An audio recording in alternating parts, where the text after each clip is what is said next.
1956 में लाखों अनुयायियों के साथ हिंदू धर्म का परित्याग बाबा साहब आम्बेडकर का एक क्रांतिकारी कदम था। उनका अटल विश्वास था कि जब तक कोई व्यक्ति हिंदू धर्म के दायरे में रहेगा वह जातिवाद के शिकंजे से कभी मुक्त नहीं हो सकता। उन्होंने देखा कि चाहे व्यक्ति कितना भी शिक्षित हो या उच्च पदस्थ हो क्यों न हो, उसकी जाति उसकी पहचान से कभी नहीं छूटती। जन्म से लेकर मृत्यु तक और यहाँ तक मृत्यु के बाद में भी जाति ही निर्धारित करती है कि उसे कहाँ दफनाया जाए या जलाया जाए। ऐसी विभाजनकारी व्यवस्था उन्हें पूर्णतः अस्वीकार्य थी। तो इस तरह से ये जो जाति व्यवस्था का जो है जाल है कि हम लोगों ने इस सारी समस्याओं को देखा कि ये सारी समस्याएं सामाजिक समस्याएं हैं और हम सब लोग व्यक्तिगत समस्या के तरफ ज़्यादा ध्यान देते हैं और देना भी चाहिए। व्यक्तिगत समस्या है तो वो भी पूरी करना चाहिए, लेकिन हम सब मिलकर के सामाजिक समस्याएं अभी नए नए पद्धति से कर्मकांड करो, उससे ये समस्या मिटने वाली नहीं है। सामाजिक समस्या ये मिटाने के लिए हमें कर्मकांड नहीं कर्म करना चाहिए। उसके लिए हमें एक बड़ी टीम की ज़रूरत है और आज हमारे पास टीम है, सबके पास टीम है, लेकिन सारी टीम जो है वो बटी हुई है। आज जो समाज है वो समाज, अभी हम कार्यक्रम लेते, कभी भी बड़ौदा में हमेशा कार्यक्रम लेता हूं मैं, और जहां पे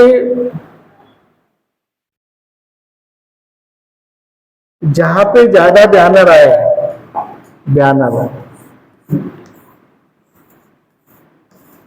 जहां पे ज्यादा बैनर आए,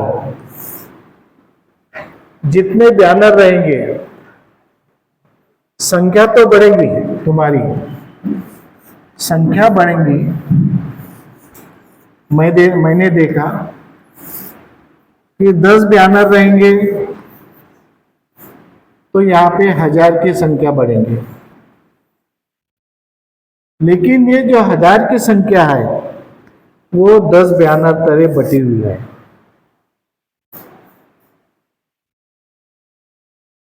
हजार लोग तो इकट्ठा हो गए, लेकिन वो किस में बटे हुए? 10 बैनर में बटे हुए हैं। जिस दिन ये 1000 लोग एक बैनर के तरह आएंगे, एक बैनर के तरफ ये जब ये 1000 लोग आएंगे तब हम समझेंगे कि सही संघ निर्माण हो रहा है। आज की परिस्थिति ऐसी है, कोई भी कार्यक्रम लो, 10 के जगह 20 बैनर रहेंगे, 20 लोगों के नाम रहेंगे, पेपर में भी इसका नाम रहेगा, उसका नाम रहेगा, सबके नाम रहेंगे। तो यहाँ पे 20 रहेंगे तो 2000 पब्लिक आएंगी, लेकिन 2000 पब्लिक किस में बटी रहेंगी? 20 बैनर में बटी हुई रहेंगी। 20,000 लोग एक बैनर में आ गए तो 20,000 लोग एक बैनर में आ गए तो इसके बारे में हमें चिंतन करने की आवश्यकता है। मैं हमेशा चिंतन करता हूं इसके बारे में कि ये हम इतने बटे हुए हैं तो क्या किया जाए। नहीं तो इधर बैनर तो बढ़ रहे हैं हमारे, पहले 10 बैनर थे, अभी 20 बैनर हो गए, संख्या भी बढ़ रही है, पहले 1000 थे तो अभी 2000 हो गए। लेकिन इसमें बटे कितने लोग हैं? एक बैनर पे जब तथागत बुद्ध ने जब अपनी शासन व्यवस्था शुरू की थी, तो तथागत बुद्ध ने, उनके पास कोई सत्ता नहीं थी। तथागत बुद्ध के पास में कोई सत्ता नहीं थी। सत्ता किसके पास में थी? पुरोहित के पास।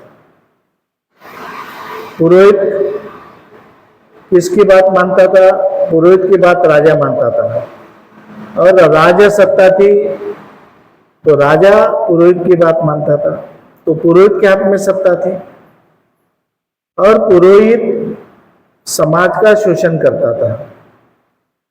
तो पुरोहित शोषण करता था, लेकिन कोई कुछ नहीं बोल सकते थे क्योंकि राजा की सत्ता थी। राजा के विरोध में कौन बोलेगा? कोई नहीं बोलेगा। फिर बुद्ध के सामने एक प्रश्न सवाल आया, पैदा है कि बुद्ध के पास में ना राजाश्रय था, ना सत्ता थी, ना कुछ थी। तो फिर बुद्ध के दिमाग में एक बात आई कि हमें संघ बनाने की जरूरत है।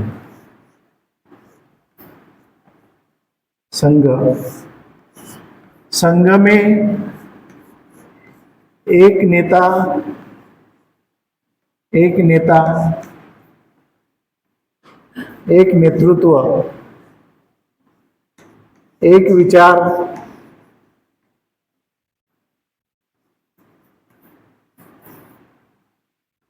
और एक अनुशासन,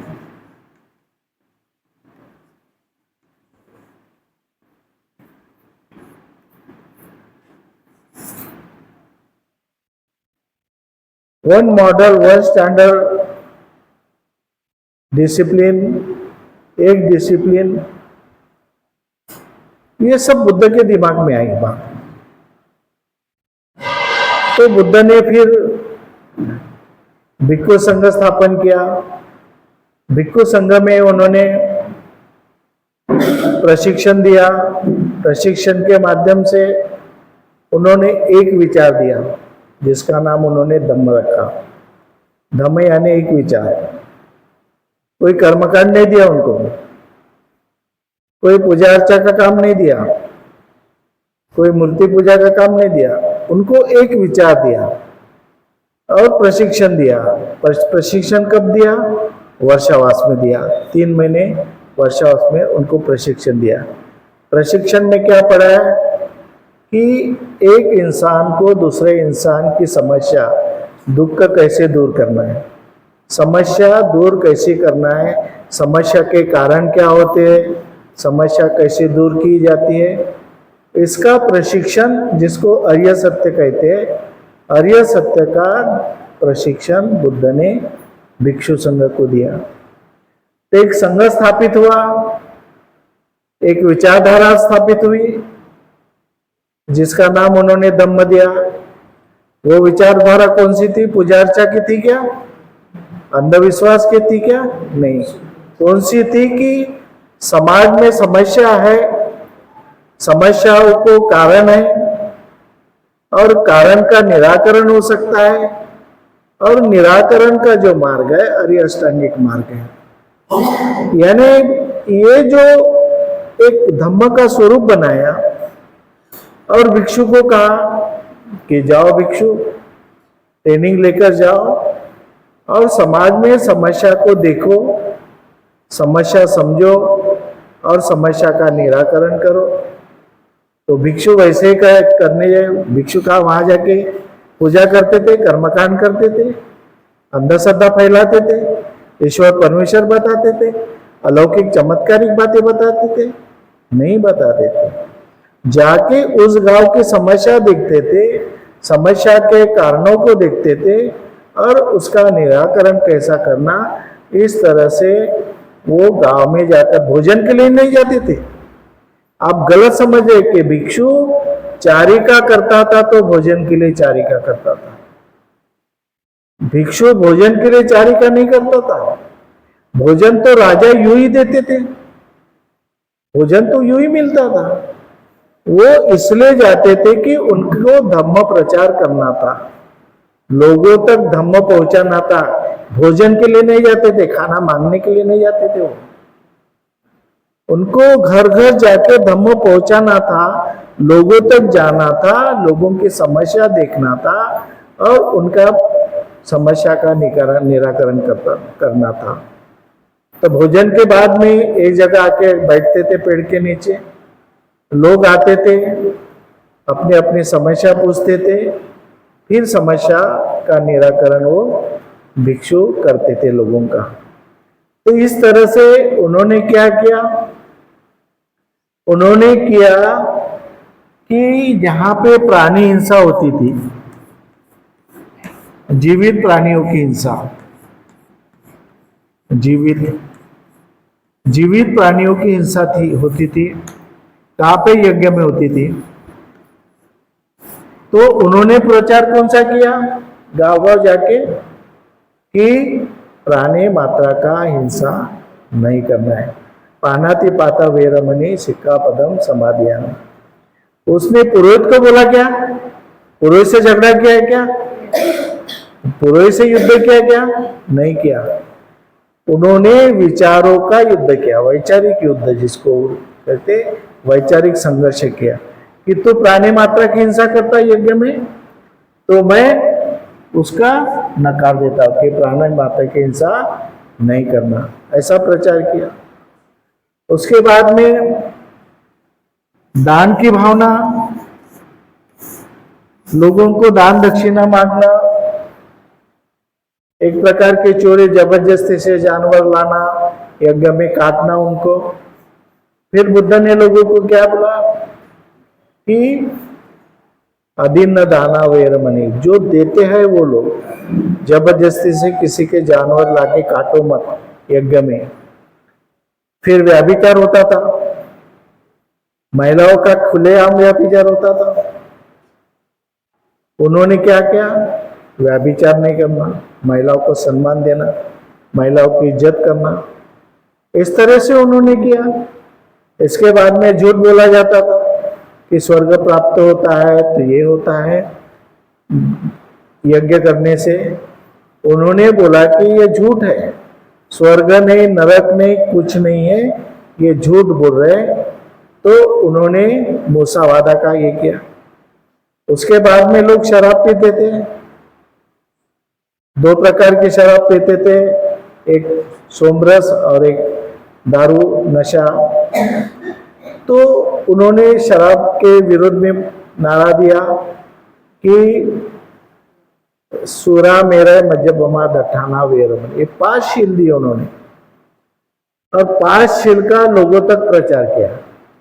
इसमें एक संघ बना करके, एक नेतृत्व निर्माण करके, एक विचार निर्माण करके, एक अनुशासन निर्माण करके, तो उन्होंने पंचशील दिए, 5 शील दिए उन्होंने धम्म के रूप में। तो ये 5 शील का इतना प्रभाव हुआ। युद्ध उन्होंने पुरोहित से नहीं किया, पुरोहित को एक शब्द नहीं बोला, राजा को एक शब्द नहीं बोला उन्होंने, राजा के विरुद्ध संघर्ष नहीं किया, पुरोहित के विरुद्ध संघर्ष नहीं किया। उन्होंने जनता को एक किया, जन जागृति, जन जागृति, जनता को एक किया उन्होंने।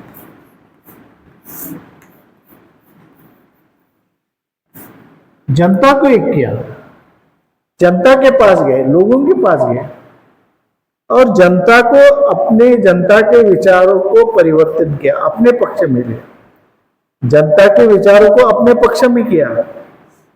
और जनता यही कह रही कि जो बुद्ध कहते थे वो जनता कहने लगी कि पानाति पाता वेरमणि, प्राणियांश हिंसा नहीं होना चाहिए।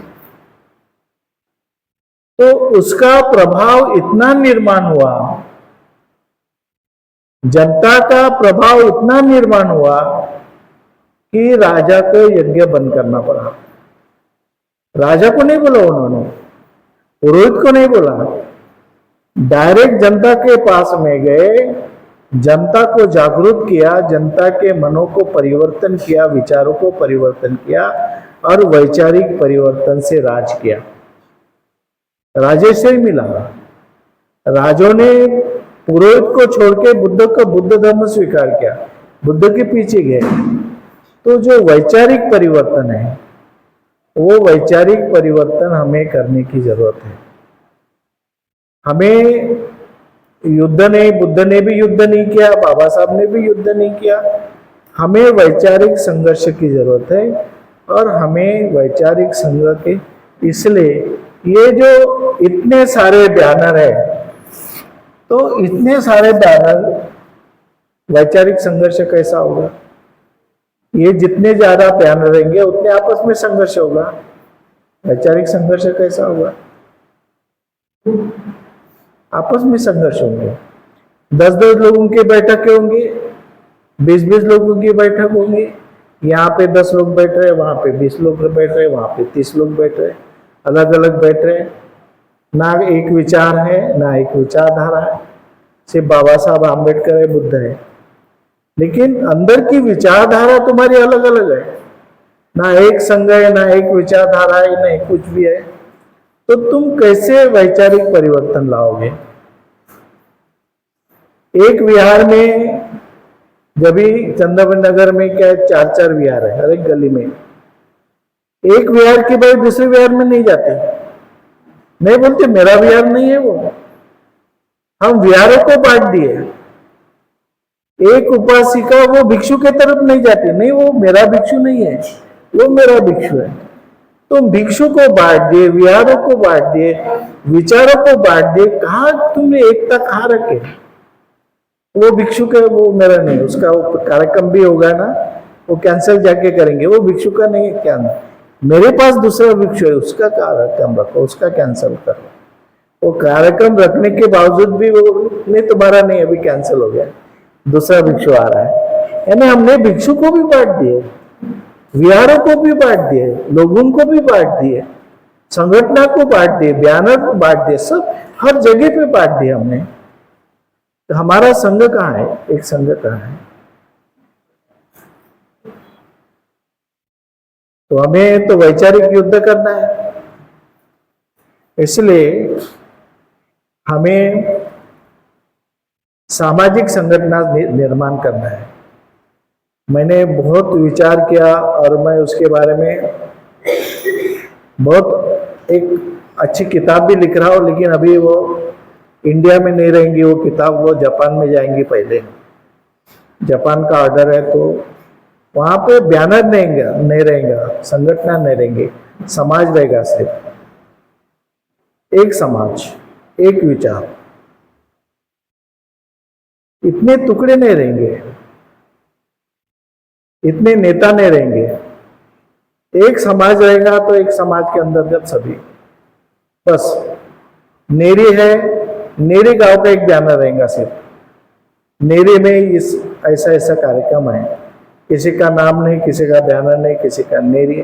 चिमूर है तो चिमूर का नाम रहेगा, सिर्फ कोई किसी का बैनर नहीं रहेगा।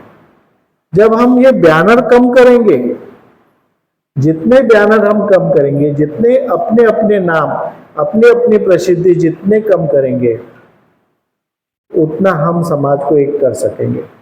जितने बैनर रहेंगे, जितने तुम्हारे नाम रहेंगे, जितने संगठन के नाम रहेंगे, उतना हमारे में बंटवारा होने वाला है। तुम रोक नहीं सकेंगे बंटवारे को। तर आजचं जे सेशन झालेलं आहे ते अत्यंत महत्त्वपूर्ण असं सेशन झालेलं आहे। याच्यापूर्वी मी असं सेशन कधीही ऐकलेलं नाही आणि पहिल्यांदा हे अटेंड केलेलं आहे। तर मी आजच्या या जनजागृतीच्या माध्यमातून असं मला वाटतं की असं सेशन आमच्या या चिमूरमध्ये सुद्धा एकदा व्हावं, जेणेकरून एक विचार, एक समाज कसा आपल्याला प्रस्थापित करता येईल असं आजच्या सेशनवरून वाटलं। जे बुद्धाचं शासन, त्यांनी जे संघाची निर्मिती केली, संघाला जे प्रशिक्षण दिलं आणि प्रशिक्षणामधून एक विचार निर्माण झाला आणि एका विचारामधून समाज निर्माण झाला आणि कशा पद्धतीने बुद्धाची शासनाची व्यवस्था होती आणि ती कशी निर्माण करता येईल हे आजच्या प्रशिक्षणावरून आम्हाला चांगल्या पद्धतीने कळलं. आणि चिमूरवरून आम्ही प्रशिक्षण घेण्यासाठी म्हणून इथे आलेलो आहोत. आणि मला जे सांगितलं आहे याच्यामध्ये 2 गोष्टी फक्त अपडेट करायच्या होत्या, ते मी थोडं सांगतो. दुसरा आहे भांडवलवादी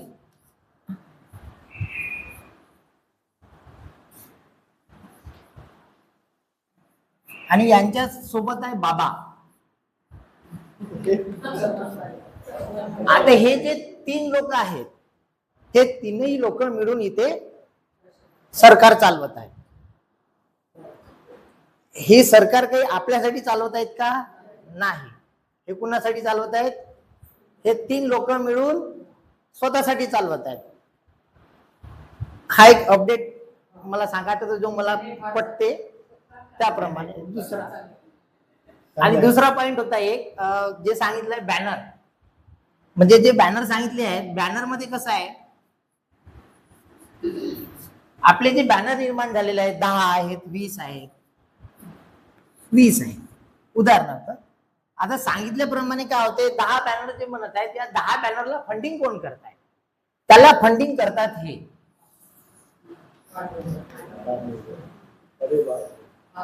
कोण करतात? ते बॅनरला फंडिंग हे लोक करतात.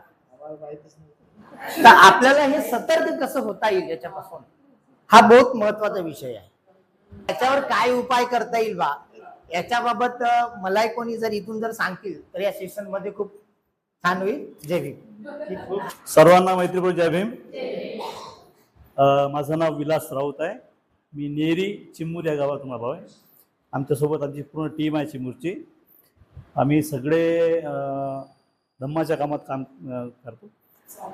पण ते धम्मसारथीजी आमच्याकडे 2दा येऊन गेलेत आणि आत्ताच एक 13 तारखेला त्यांचा प्रवानचा कार्यक्रम होता. मग त्यांनी सांगितलं की त्या शनिवारला नागपूरला प्रशिक्षण होते. त्याच्याबद्दल आमची भेट झाली होती. म्हणून आम्ही ठरवलं की यावेळेस आपण प्रशिक्षणाला जायचं, कारण की तिकडे जर आपल्याला काम करायचं असेल तर प्रशिक्षणाशिवाय काम करता येत नाही. प्रशिक्षण हे कामाचंच माध्यम आहे, साधन आहे. म्हणून आम्ही आलो आणि या प्रशिक्षणातून खूप साऱ्या नवीन गोष्टी आम्हाला शिकायला मिळाल्या. आमचे मित्र आहेत, सगळे सामाजिक कामात काम करतात. सरांनी एक गोष्ट सांगितली, अनुशासन. अनुशासन बाबासाहेबांनी आम्हाला शिकवलं. बुद्धांनी तर शिकवलंच, पण सोबत सोबत आम्हाला बाबासाहेबांनी पण अनुशासन शिकवलं आहे. आणि त्या अनुशासनामध्ये आपल्याला एक संघटना बाबासाहेबांनी दिली, आम्ही त्याला विसरून गेलो. धार्मिक संघटना बाबासाहेबांनी आपल्याला दिली होती. त्या धार्मिक संघटनेकडे आम्ही पूर्णतः डोळे झाकपणा केला. आम्ही फक्त हा कोण चालवते, तो कोण चालवते, ते कोण चालवते याच्याकडेच आम्ही पाहत गेलो. पण बाबासाहेबांच्या संघटनेकडे आपण दुर्लक्ष केलं. त्याच्यामुळे आमच्याकडे अनुशासन राहिलं नाही. तुम्हाला एकत्रित आणण्यासाठी बाबासाहेबांनी जी संघटना दिली होती, the Buddhist Society of India, ही जी धार्मिक संघटना होती त्याच्याकडे आम्ही दुर्लक्ष केल्यामुळे आमच्यातलं अनुशासन पूर्णतः नष्ट झालं. बरोबर आहे. कारण की तुम्हाला जर जागतिक पातळीवर जायचं असेल तर त्यांनी ती जी संघटना निर्माण केली ती फक्त एकमेव होती. बरोबर आहे. आणि आम्हाला जर परत तिथे यायचं तर एकच बॅनर, हे जे 10 बॅनर सांगितले ना का, यांना लात मारून आपल्याला फक्त अनुशासनासाठी एकमेव जी आहे बाबासाहेबांनी दिलेली संघटना, जे संस्था आहे, त्या संस्थेमध्येच आपल्याला एकत्र राहून काम करावं लागेल आणि तिलाच वाढवावं लागेल.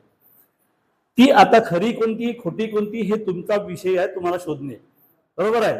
कारण की तुम्ही सगळे सुज्ञ लोक आहात, अभ्यासू आहात, खरं काय खोटं काय जाणकार आहात.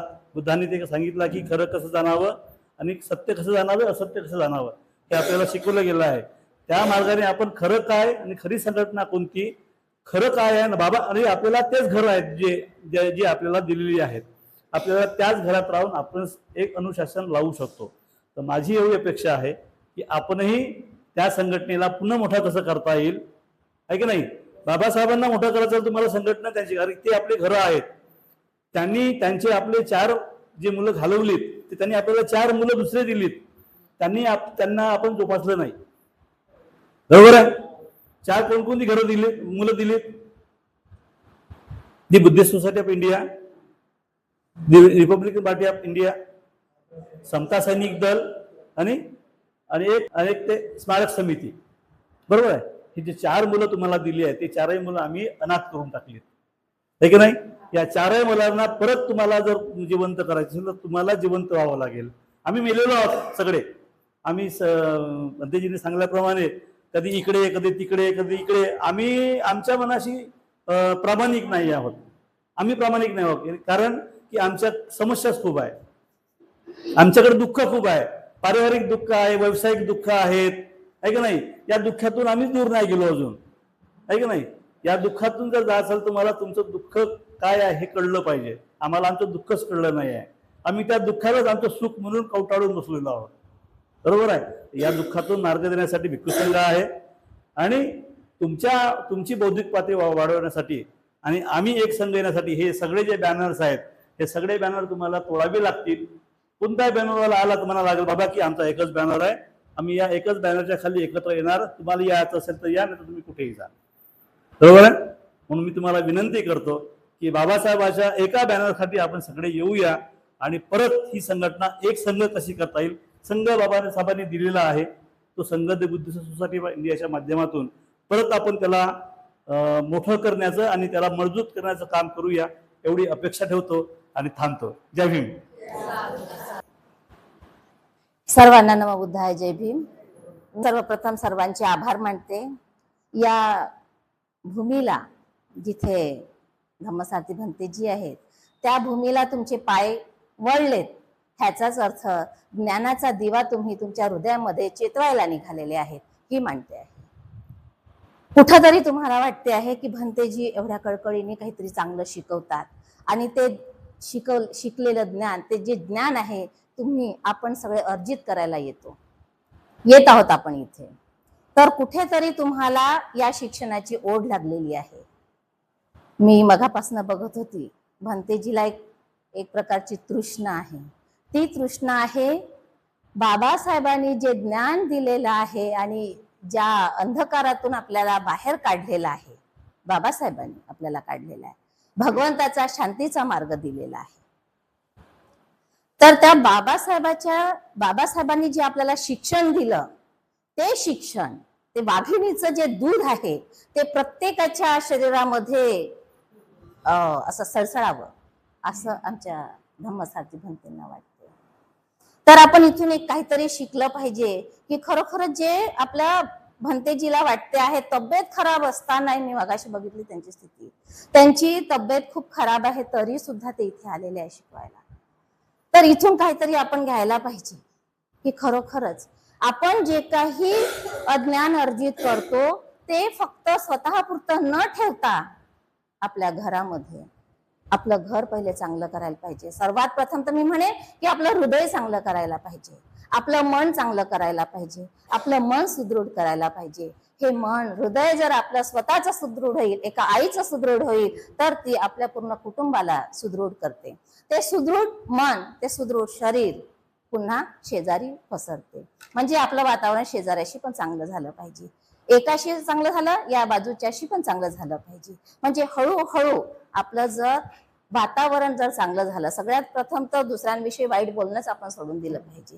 कारण सृष्टीचा नियम आहे, सृष्टीने सर्वांना चांगलं बनवलेलं आहे, वाईट कुणीच नाही आहे. फक्त आपण जे बोलतो ती वाणीच आपली वाईट आहे.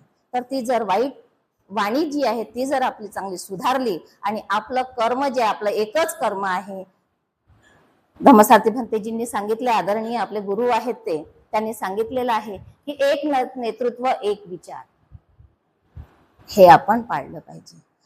प्रत्येक गटागटात विखुरण्यापेक्षा एका चांगल्या व्यक्तीच्या, चांगल्या धम्मसारथीच्या, चांगल्या भंतेजींच्या याच्यात आलं पाहिजे. भंतेजी, मी वाईट नका म्हणू, भंतेजींनी सांगितलं, मी तर म्हणते की भंते लोकांपासून पण सावध राहा. कारण काय होते आहे, मी महिलांना बघते आहे इतक्या आंधळ्या असतात की भंतेजींनी जसं सांगितलं खरोखर सांगितलेलं आहे, भंतेजींनी जे सांगितलं ते पूर्व दिशा, आणि ते खरोखरच आपल्याला अंधश्रद्धेकडे वळवत आहे. आपल्याकडे बुद्धी आहे, सर्वांजवळ बुद्धी आहे, सर्वांजवळ विचार आहे.